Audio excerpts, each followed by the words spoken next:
Uau, que coincidência! Um portátil da Nintendo convenientemente colocado embaixo da minha árvore. Eu me pergunto que tipo de pegadinha o bom velhinho tá querendo pregar. Feliz Natal, seu otário! Oh, olá! Sejam muito mais que bem-vindos a mais uma Audio Review. E dessa vez, no quadro que o povo brasileiro já virou fã, o especial natálico. E por falar em Natal, o Natal. Que época maravilhosa.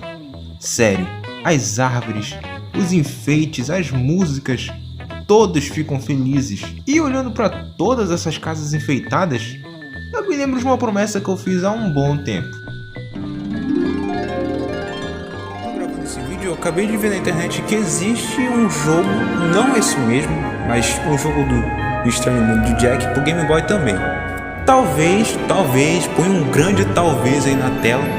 Pode ser que eu faça a review dele algum dia, se ele for ruim. Se for bom vai ser chato, igual esse aqui. Mas só no ano que vem, no próximo Natal. Se existir ano que vem, se o mundo não acabar antes e se um carro não me matar. Bem, como vocês podem ver, graças a Deus nenhuma das besteiras que eu falei aconteceram. E eu tô aqui, com saúde e bem vivaço. E se você esperou por isso, o que eu acho bem difícil, se ajeite na sua cadeira e prepara o panetone, porque a review de hoje é The Nightmare Before Christmas, The Pumpkin King.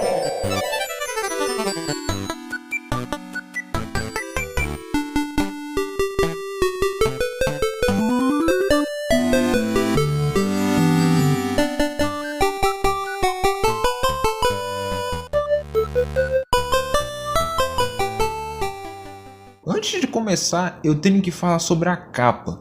Sim, a capa do jogo. Infelizmente não tenho ela em mãos, mas minha nossa, como eu queria ter. Se liga só em como ela é maneira. Ela tem aquele efeito que muda dependendo de onde você olha. Em outras palavras, é a mesma coisa daquelas figurinhas que vinha nos salgadinhos, sabe? Nossa, só eu que lembro disso? O Estranho Mundo de Jack, ou The Nightmare Before Christmas, é um filme de animação stop motion que utiliza os bonecos de massinha, a especialidade do Tim Burton. Mas disso você meio que já sabe, né? O filme é bastante curioso, pois ele mistura a estética meio obscura e cinza do Halloween com a alegria e a cor do Natal. Eu falei sobre o filme no especial de Natal lá do ano retrasado, e eu também citei esse game. Mas eu lembro que eu não fiquei com tanta vontade assim de jogar o jogo, porque, não sei, algo nele não me agradava. Mas isso mudou. E portanto, agora sim vocês vão ver uma review desse jogo, né não? Beleza, o jogo já começa nos informando que o game vai se passar antes do filme. E segundo a review do ano retrasado, a ordem cronológica fica mais ou menos assim. Esse jogo aqui se passa antes do primeiro filme. No caso só tem um, mas beleza. E depois do filme se passa o jogo de Play 2, que também é o de GameCube e eu acho que de Xbox também. É bem esquisito, sabe? Por que simplesmente não faz um jogo contando a história do filme? Beleza. O Jack tá felizão porque o Halloween tá perto, e ele tá preparado para fazer uma festa de arrepiar. E nesse meio tempo o bicho papão tá muito puto. Pois é, porque ele não conhece esse tal de Jack. Então ele pede pros moleques trazer o puro osso pra ele. Só que os bichinhos são meio burros, sabe? Eles acabam levando a sério no lugar. Obviamente, o papão fica mais putaço ainda. Então ele manda os insetos dele pra zoar com a cidade do Halloween. E agora então, finalmente, a gente tem um controle do Jack, que na verdade é bem normal. O Jack não é rápido, mas ele também não é uma lesma. E quando você aperta na direção contrária, ele faz até uma animação de parada, tipo a do Sonic e do Mario. E agora ele pula também. Então já é uma evolução do outro jogo. Ponto pra você. Andando alguns centímetros a mais, nós descobrimos que todo o povo sumiu. E não existe Halloween se os residentes da cidade do Halloween não estiverem pro Halloween. Mais na frente aparece o prefeito da cidade. E ele nos conta que todo mundo se escondeu com medo dos insetos. Mas isso é meio esquisito, porque tipo, eles vivem na cidade de Halloween. Lá tudo é susto, é burro, não sei o que. Do que eles estão com medo? Eles são maricas, por acaso? Aí o prefeito nos presenteia com a Frog Gun, uma arma que atira bafo de sapo. Não sei não, sabe? Eu ainda tô com saudade do chicotinho. Mas beleza, vida que segue. Eu acho engraçado que quando você mata um bicho, ele dropa uma espinha de peixe, que aliás é a sua vida. E quando você pega, eles fazem um barulhinho que me lembra um pouco do Banjo-Kazooie.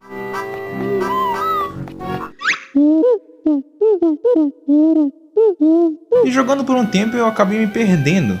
Pode não parecer, mas você se perde fácil nesse tipo de jogo. Por isso eu preciso de um mapa. Que sorte que esse jogo tem um, né não? Olha, mas vejam só, eu tô reconhecendo esse negócio. Esse jogo aqui é um Metroidvania? Ah, então é por isso que ele usa o chicotinho nesse jogo. Permita-me explicar. Metroidvania é um dos gêneros mais populares da indústria de games. Na verdade, trata-se de um subgênero dos jogos de ação e aventura. Tanto o nome quanto a gameplay desse tipo de jogo é uma fusão de Metroid e Castlevania, duas franquias clássicas lançadas em 1986 pela Nintendo e pela Konami também. Esse estilo de jogo é marcado por ser um side-scrolling, ou seja, um jogo de andar para frente e para trás, e ter um grande mapa com áreas interconectadas. Essas áreas são bloqueadas no início da jogatina, mas podem ser liberadas após o jogador conseguir uma arma, um item ou uma habilidade específica. E é isso que acontece nesse jogo. Então, além de ser um jogo que temos que salvar uma princesa, também é um Symphony of the Night do Jack. Eu não esperava por essa. Mas aí, talvez seja uma ideia interessante, né não? Então não vamos nos precipitar, ok? Agora vamos falar um pouco sobre os gráficos do game. E eles são muito bons. Para me conquistar, os gráficos têm que ser bonitos. Não digo uma obra de arte, mas devem ser agradáveis aos olhos. E esse jogo consegue. Você vê claramente os personagens do filme nos sprites, desde o prefeito até o bicho papão. A fidelidade aqui é muito grande. Até esses insetos nada a ver são legais, são estranhos, mas legais. Claro, não mais legal que eu, né não? Mas sinceramente o Jack rouba todos os holofotes. As animações dele são demais. Ele tem todo aquele jeito meio esguio dele. O pulo, a animação quando ele tá parado. Ele até dá uma de Kirby e começa a dançar depois que ele finaliza o chefão.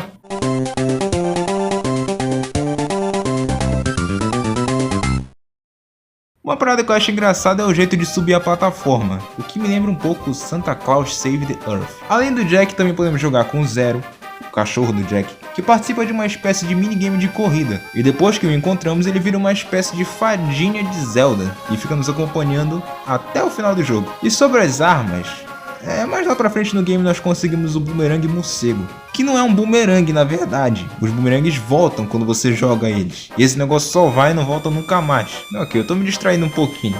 Isso esse jogo faz muito bem, você se distrai muito fácil. Isso é pelo motivo dele ser um Metroidvania. Você encontra um canto que não pode entrar, daí você só vai jogando e consegue a habilidade ou o item necessário para chegar em tal porta.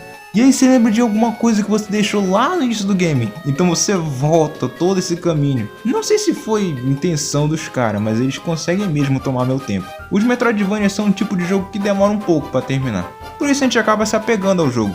Sei lá, depois de jogar tanto tempo não tem como você não ter gostado, né não? Mas agora, que tal falar sobre as batalhas com os chefes? Infelizmente elas não são grande coisa. Claro, se você não prestar atenção, pode morrer de formas muito ridículas. Mas depois de um tempinho você vai conseguir mais vida, vai ficar só spamando a Frog Gun até o bicho morrer. Sério, não existe nenhuma estratégia ou algo do tipo para matar os chefões. Portanto, no gênero combate, não dá para esperar grandes coisas desse jogo. Sinceramente, estou impressionado dele existir. Porque pensa bem, é um jogo de Estranho Mundo de Jack, com uma gameplay parecida com Castlevania e Metroid, e com uma história de Super Mario. Sabe, não é algo que você vê todo dia. Bem, eu já falei dos gráficos, dos chefões e do estilo de jogo e a jogabilidade. Acho que agora é um bom momento para falar sobre as músicas. E eu tenho que te falar, eu fiquei um pouquinho decepcionado. Não me leva a mal, tipo, o outro jogo não tinha tantas músicas legais assim. Na verdade, eu acho que quase nenhuma era memorável. Mas por ser um jogo baseado num filme musical, você espera música, né? Não que aqui elas sejam ruins, só não são tão legais. A parte mais importante do jogo pra mim é a música. E na verdade eu acho que pra um monte de gente. Todo mundo lembra das músicas de Mega Man, de Mario, de God of War, de, sei lá, vários outros jogos. E elas tornam um jogo memorável. É por isso que ela é tão importante. E aqui não tem isso. Mas pelo menos não toca Isso é Halloween. Troca. E finalmente chegando ao final, não é um jogo tão longo assim. Mas se você é assim como eu e acaba deixando de jogar algumas coisas por alguns dias, você vai acabar esquecendo do Jack, o que vai deixar a duração desse jogo um pouquinho maior. Mas não se engane, ele ainda é um jogo bem rapidinho se você souber o que está fazendo. Continuando, a partir desse ponto você já vai estar com suas armas na força máxima e elas evoluem com o tempo. o que deixa esse jogo ainda mais parecido com Metroid. Sério, quantas vezes eu falei Metroid nesse vídeo? Obviamente o vilão final é o bicho papão. E eu sei que esse jogo não é tão longo assim, mas ele não sabe a hora de parar. É sério que a gente precisa repetir as lutas com o bicho papão 3 vezes? E a terceira vez é um inferno. Qual a necessidade disso?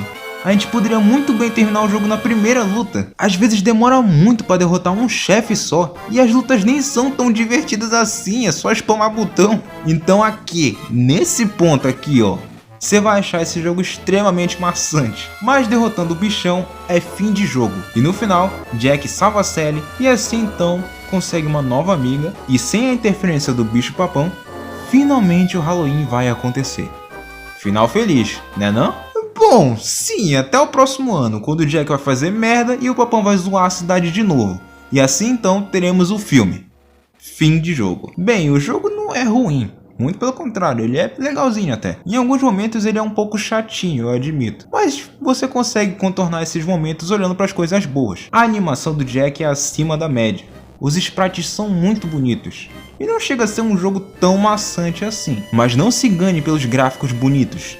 Esse jogo é maligno quando se trata de dificuldade. Ela fica muito alta mais pra frente do jogo, o que vai desde pulos quase impossíveis a chefes com vida praticamente infinita. Em algumas partes você vai passar e nem vai saber como conseguiu. E é nesses momentos que você vai pensar, minha nossa, mas que cagada. Claro que ele tem os seus problemas, ele não sabe a hora de terminar. E você tem que fazer umas mini quests no meio do jogo que não agregam em nada para a história, simplesmente para abrir uma passagem ou conseguir uma habilidade, só para ir pro próximo ato. Que depois disso você nem usa mais essas habilidades, você esquece delas. Tipo, por que eu simplesmente não posso ir lá e pegar o que eu preciso? Não, é sempre a mesma coisa. Ah, vai em tal lugar e destrói 3 coisas para nós passar ali. Pega uns negócios pra fazer tal coisa, e aí sim você passa. E fora que tem vezes que você vai ter que revisitar a mesma tela que você já passou. É um eterno vai e vem até chegar onde precisa. E você provavelmente deve estar pensando, ah, mas em Castlevania e Metroid também é assim. E eu acredito que você esteja errado, meu caro Telespec. Nos jogos que levam essa classificação, sempre que precisamos passar por alguma parte ou alguma fase que a gente já passou, é sempre por outro ângulo, ou alguma coisa muda naquela fase previamente visitada. Ou você já tem um conhecimento de algum segredo, ou já tem uma habilidade que vai te ajudar a chegar a um canto que você nunca viu antes, mas que sempre esteve ali, dando uma certa impressão de novidade nas fases, coisa que eu não consegui sentir nesse jogo. Mas os cenários não são ruins não, eles são bem coloridos e com cores vibrantes, bem diferente do início do filme, que é tudo escuro e sem vida. Claro, para representar o Halloween, né não? Em especial eu vou colocar essa fase que tem os olhos flutuantes. E se eles tiverem, eles vão te levar de volta pro início da fase. Isso até que é legal. Mas ok, se você veio pelos gráficos, você não vai ficar tão entediado assim. Pelo menos não tão rápido. E por falar em rapidez, eu sei que eu falei que o Jack não é uma lesma, mas minha nossa. Ele tem algumas animações que fazem o bicho ficar muito lento, nos forçando a usar a velha técnica de apertar o botão achando que vai acelerar alguma coisa. Em especial essa gosma roxa, ela é terrível. Na verdade eu acho até que vou desafiar você. Jogue o Metroid Fusion, que é o meu Metroid favorito, falar nisso. Depois joga esse jogo, você vai sentir como se ele estivesse em câmera lenta, sabe? Você vai entender o que eu tô falando. E eu também nem comentei sobre os minigames, mas ao longo do jogo você vai liberando alguns extras, que são uns minijogos no estilo do Mario Party. Então, o jogo não contente em ser um Metroidvania, também é um Mario Party. Esse esqueleto não para de me surpreender. Mas ok, dito tudo isso, The Nightmare Before Christmas, The Pumpkin King, que nome grande da desgraça, recebe o selo joguinho legal, mas por pouco ele não recebeu outro. Se não fosse pelos sprites e pelo carisma do Jack, eu não ia achar esse jogo tão bom não. Mas, de qualquer forma, fica aqui minha recomendação. Só uma pena esse jogo não ter nada a ver com Natal, e sim muito mais com Halloween. O que deixa essa review aqui meio sem sentido, né? Fazer o quê? E assim termina mais uma review e também mais um ano. E eu só tenho a agradecer a cada um de vocês que me acompanharam por mais essa temporada. Foi um ano bem divertido aqui no YouTube. Eu fico muito feliz sabendo que o canal chegou a 85 inscritos. Sério, parece pouquinho, mas pra mim é bastante. E fora também o vídeo do Sonic, que tem mais de 500 visualizações agora. Ou seja, eu posso dizer que Sonic é um sucesso. E se Deus quiser, vai aumentar ainda mais cada uma dessas marcas. E esse canalzinho aqui um dia vai chegar até as estrelas. Pelo menos eu acredito nisso, né? Por isso, pessoal, muito obrigado mesmo. E claro, né, que eu desejo a cada um de vocês um Feliz Natal e um ótimo Ano Novo. Que Deus abençoe as suas famílias e vocês também. Que vocês possam correr atrás de seus objetivos, das suas carreiras, e que o próximo ano seja ainda mais divertido para cada um de nós. Afinal de contas, a zoeira não pode parar. E se tudo der certo, que o ano que vem traga o tão sonhado PCzinho. Sério, a luta ainda não acabou. Eu não desisti. Portanto, eu espero vocês no ano que vem, beleza? Eu sou o Odd e até o próximo vídeo.